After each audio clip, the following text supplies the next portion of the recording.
ثيابك لميت ثم تذوع شر، وبها أحبتنا الذين تنعموا بجوار رب قد رضي عنهم وبر. وقول الشيخ سيدي الثاني: أبو سلمية واسطة البلاد، فداء فيه نزلوه هادي، توسط بينها شرقا وغربا وبين الريف منها والبوادي، هواء طيب ونمير ماء إلى الشم الحسان من النجاد، سقى أرجاءه صوب السواري مباركة المغبة والغوات، فصاحبه من الرحمن لطف وإرشاد إلى سبل الرشاد، ووفي كل عافية وأمن مدى الدنيا وفي يوم التناد.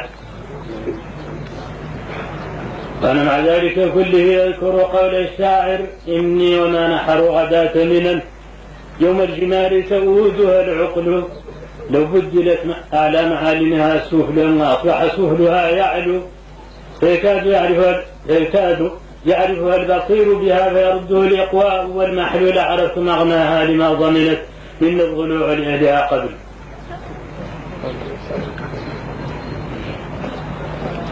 وأنا أذكر قولي: ماذا أقول وقد تناهت شرتي وتناولت ذهني يد الحدثان.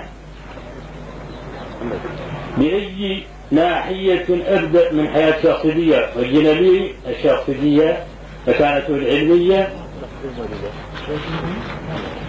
مكانته الإصلاحية، هذه جوانب متعددة، وربما أسطو من غير قصد على المحاور التي سيتناولها المحاضرون بعد.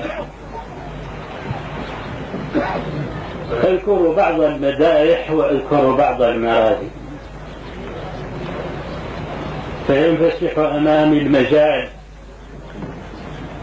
من هذه المدائح قصيدة الشيخ حميد بن سالم الحسن التي يقول فيها: وعرجلة من الغرباء شعث من اللأواء تجأر كالسعالي، جمعت على مكللة رداح كجابية المحول وغرمات، وملهوف أغث وبعيال سعدت عياله وأحظى عيالي، وعان قد فككت ومستضيف حضرت له الزحيق على التلال، لقد أرخصت في طلب الغوالي وفي كسب المذهوبة كل غالي.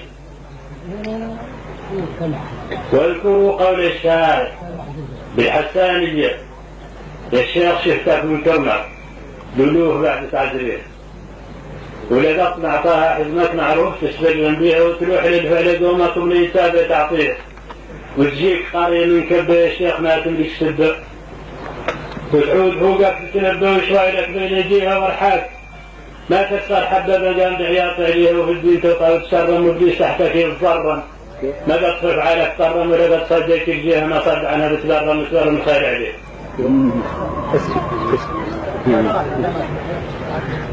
والعلاقة الإيحائية بين الوافر وبين العنيدة معروفة عند الفنانين، وإن كنت لست من حقلهم.